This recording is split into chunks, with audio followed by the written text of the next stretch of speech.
Last Christmas, our division head sent employees a gift box. It was beautifully packaged in a wooden crate filled with small sausages, nuts, cheeses, and crackers.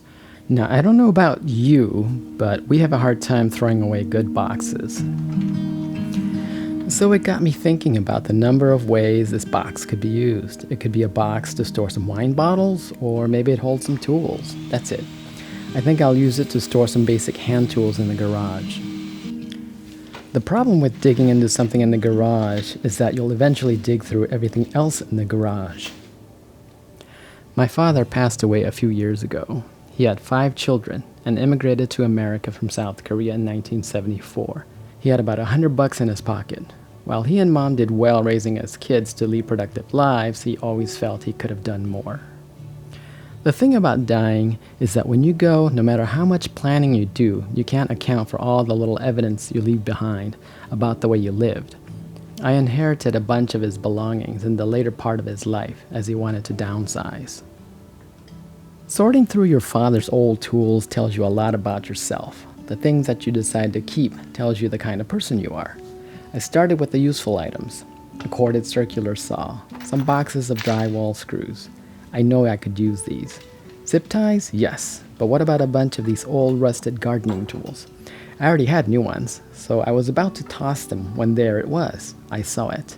It was as if my father was speaking to me. These are the 3 phases of my life in America.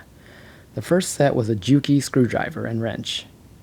In Korea, he worked as a custom tailor. When he immigrated to America, the job that he could find was to work in the garment district of LA, sewing clothes for manufacturers. Eventually, he and Mom became independent contractors. He had several of these Juki sewing machines, overlocks, and button sewing machines in our basement. We were treading water between poverty and the so-called American dream. The next tool is the box cutter. After the survival mode of working in the garment district, my parents saved enough money to buy their first home in Highland Park. Now, Highland Park wasn't that trendy hangout it is today. It was a haven for thrift store diving without the irony of being cool.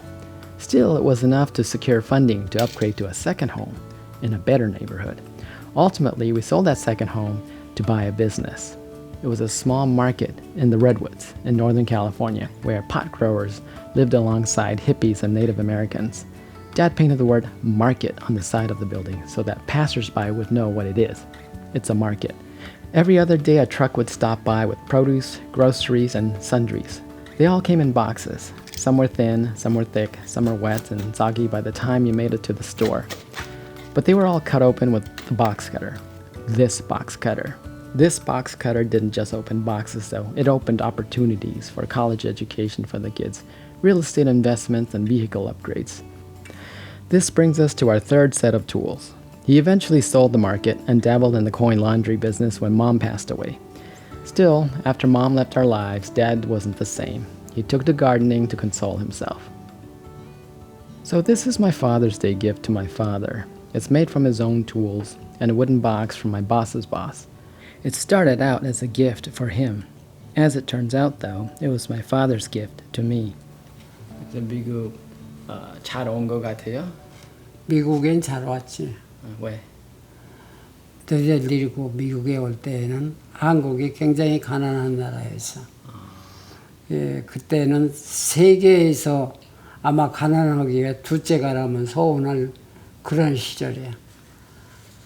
너무너무 가난해서 살기가 어려웠어. 그래서 미국에 온 거야.